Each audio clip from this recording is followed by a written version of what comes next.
All right, you guys, so I just finished dinner and I want to take a little walk to see if I can find a matching placemat for my table. And yeah, so you want to come?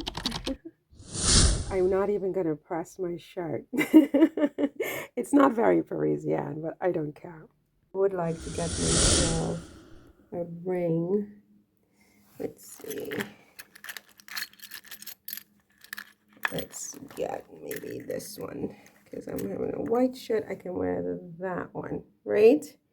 And what about earrings? I don't know.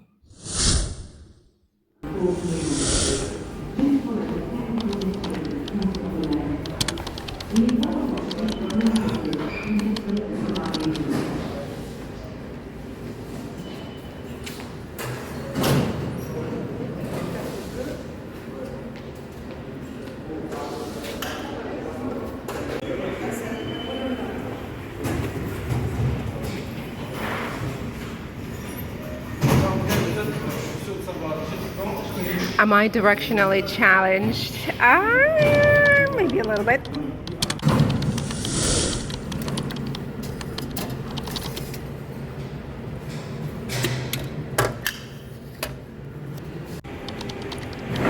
So yeah, I don't know what to say about this thing with Meghan and Harry and Oprah.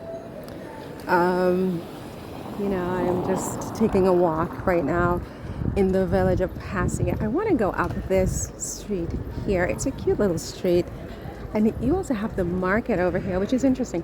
But before we do that, let's go over here because I like to window shop in Casa, where this is the 16th district. And I don't want to say where the Parisians like to shop for their home decor because there's really no monolithic Parisian, you know what I mean? Everybody's different.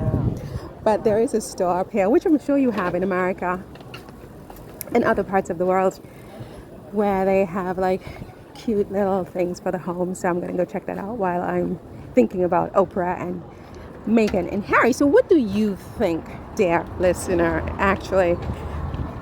Do you believe the French paper that the winds have turned and that Harry and Meghan and Oprah are no longer BFFs, if they ever were in the first place? I mean, what do you think about that?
Okay, so you deserve a little bit more analysis than what I've given so far on this Harry, Meghan, Oprah thingy.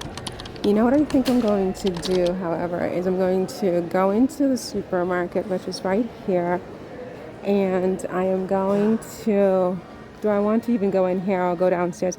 I'm going to try to find some ice cream, find a place to sit, and I love these. And then we're going to talk. This is $5.99. It's not a bad price. It's really not a bad price at all. I like it, but we're not getting that. Um, yeah, so give me a couple of minutes. All right.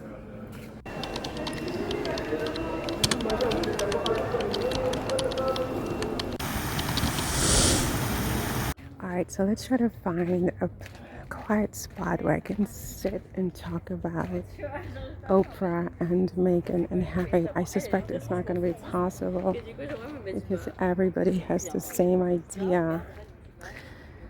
I potentially could sit here, but it's not my favorite. So this is the Maison de Balzac. And oh, we have a chair over here. We have a table here, but he's sitting there. We could go over there to have our ice cream and talk. But let's see if there's anything better. Everyone had the same idea today. No, it's not better. So let's jump on this chair over here before we lose it all.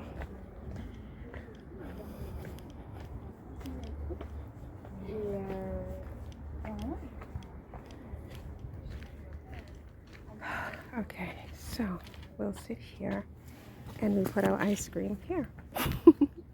All right. You know you're in Paris when you can have a moment like this.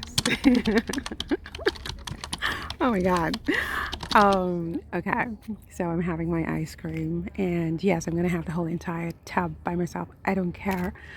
After I'm going to walk, so some of that is gonna get walked off. And it's like this for today because it's very hot, okay? So, what do I think about this thing with Oprah and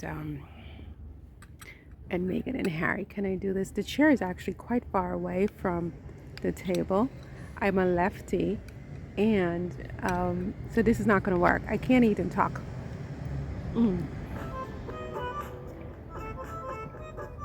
But so what do I think about Meghan and Harry and Oprah? Well, look, I'm going to be honest, I wondered about it. I've noticed that I haven't really seen a lot of events and occasions where they are together, or where either party is talking about each other since the interview. I don't know about you. Do you disagree with that? So yeah, I've noticed that I haven't, seen or heard them refer to each other very much. For that matter, neither has Tyler Perry. But he's Lilibet's godfather. Do I think that there has been a falling out? Do I think that the winds have turned according to the papers? Look, I would say that I wouldn't be surprised either way, right? I mean, if the winds have turned, I wouldn't be surprised. And if it's all gossip, I wouldn't be surprised. I mean, we're dealing with people in the entertainment industry. I mean, even the royal family is in effect entertainment. I mean, these are entertainers, and the thing that makes them so entertaining is that there's never a dull moment, and there's so many twists and turns and changes, and 1 minute you're in, 1 minute you're out. It's like a soap opera.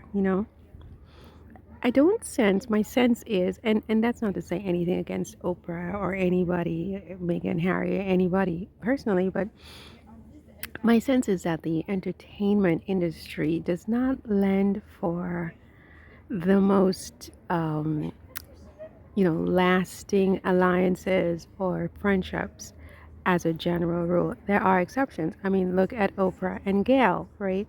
Look at, so many other people. There are exceptions, but what is the thing that binds them together? It's going to be something really, really deep. They usually come into the business together, like Ben Affleck and Matt Damon. You come in together, you were young together, you were hungry and struggling together. You have something that binds you together. You know, Oprah and Gail, they came from journalism and news, and they were two struggling black women of a certain age together. That's a deep friendship is formed over time. You go through things together. You can't just form a friendship with someone just because, you're both famous, which, I mean, not to say that that's what it is with Oprah and Harry and Meghan, but, if Harry and Meghan were not famous, they, first of all, would not have met Oprah. And second of all, they would never have become allied and or friends. I mean, they're not the same age, right? So they're not going, there's nothing to bind them together. They're not the same age, they're not the same social class, especially in Harry's case. They're not the same, in Meghan's case, I mean, she's not the same age. She's very different. They're very, very different people, with different interests, different backgrounds. And I think the friendship was created once Meghan met Harry. Meghan was an actress before that. I mean, she probably could have gotten an interview on the Oprah show if Oprah still had her show, and if Suits blew up even more, and so on and so forth. But my sense is that without some kind of fame or some reason for Oprah to, want to meet Meghan and Harry, there would not have been a meeting, and there certainly would not have been a friendship. And that's not to suggest that, a genuine friendship could not somehow have formed subsequently. Ditto for Tyler Perry. I mean, how many people lose their homes or don't have a home or have difficulties or whatever in the world? He was not going to befriend Harry and Meghan if they were not Harry and Meghan. Harry being, the son of the King of England, and Meghan being his wife, who happens to be biracial. I mean, there's a certain, I mean, the friendships are based, look, put it this way. If I lost my apartment today and I contacted Tyler Perry or Oprah or one of those people, they wouldn't even fart in my direction, right? So it's about who these people are that sort of created that friendship, which means that it's not really, I mean, I hate to say it, but it's not a deep friendship. It's not a deep friendship. It's based on a quid pro quo kind of thing, in the sense that, they help them out, and, they give interviews, they give them access, they have access, and the access or proximity to certain people makes the person who gets the access sort of more prominent, more sought after. There's value to being, the son of the King of England. Let's just be frank, right? So there's that relationship was based on that. I mean, I'm just being honest, right? Now, could it have cooled? Yes, because again, it's not based on anything deep. It just isn't, right? But is it possible that a true relationship could have grown based off of coming off of the superficiality of the relationship? Yes, absolutely. You get to know someone and you're like, oh, you know what? I really do like you, actually. It's not just about, the situation that we're in. So that could have happened too. And these French papers or whatever papers are saying that the winds have turned could be just gossiping and lying. I mean, I really don't know what the truth of the matter is. I would just say that either way, I wouldn't be surprised. And, I think for Meghan and Harry also, I mean, look, it's business. These are business people. They're entrepreneurs. They're looking for opportunity, book deals, Netflix deals, and the people who are their friends matter.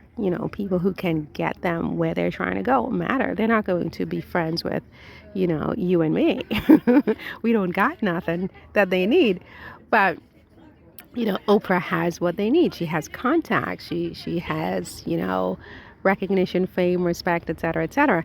Now, I mean, post the interview, Oprah did get a lot of flack for doing the interview, and I think that someone in her position easily could have decided, yes, I'm going to back off and just keep my distance because I've spent too many years building my brand to just lose it over Harry and Meghan. So that could have happened, as well as, again, these papers could be absolutely 100% lying. I don't know what the truth is. What do you think the truth is? And I hope that my analysis is not too raw, but yeah, let's just keep it real. I mean, these relationships are not based on the kinds of stuff that lasting relationships typically are based on because they have nothing in common. They have nothing in common. This was about opportunity on both sides, right? So, and nothing wrong with that, nothing at all wrong with that.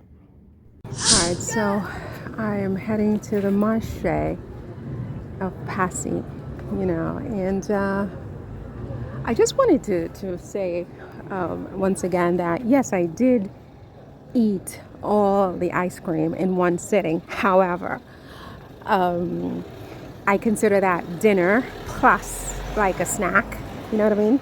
So, and then I'm going to walk an hour. So it's not as obscene as it might appear at first blush.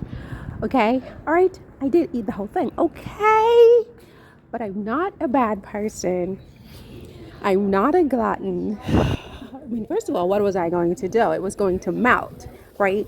And the thing is that it was $2.49 versus a cone of ice cream, which would be about $4 or $5.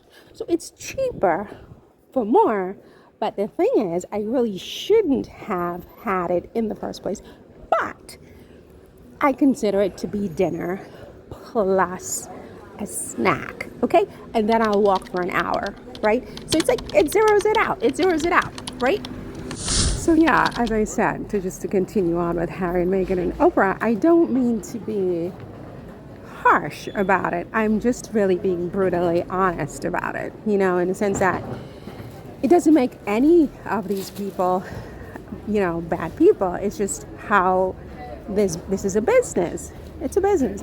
And the thing is, I really feel that perhaps everything is okay, but if it isn't, I wouldn't be totally shocked about it. I think that it's business. Oprah may feel like she wants to protect her brand. What is that term called? Oh my God, it's not a trademark, but it's her, whatever, I can't remember right now. But yeah, she wants to protect that, her goodwill, and that's sort of an intangible asset, and people are turning against her. And, because, the superficiality is built into the business. She didn't create the business. It's how it is, right? You're not forming deep friendships. You're forming alliances. And the minute that it's no longer working, you drop them like a rock. That's how it is, So if that has happened, all I'm saying is I'm not like shocked. But I'm also not shocked if it turns out that it is the papers that are lying and, blowing things out of proportion and trying to make it seem like, Harry and Meghan did something wrong. Harry and Meghan didn't do anything wrong. It's just business. Oprah is not a bad person. It's just business. They are in a business where if you're not equally as superficial as everybody else, you get burned. You can't be too deep. You can't care too much. I want to go to the marché de Passy. You can't sort of make everybody else's problems your problems. Because people turn on you in 2 seconds, whether you're Oprah, Tyler Perry, Harry, Meghan, whatever. And so it's about, actually, you know what it is? It's about self-preservation. All of these people are trying to preserve themselves. If in fact the winds have sort of changed, you know? Let's just quickly see what's in here. I don't think it will be anything too crazy.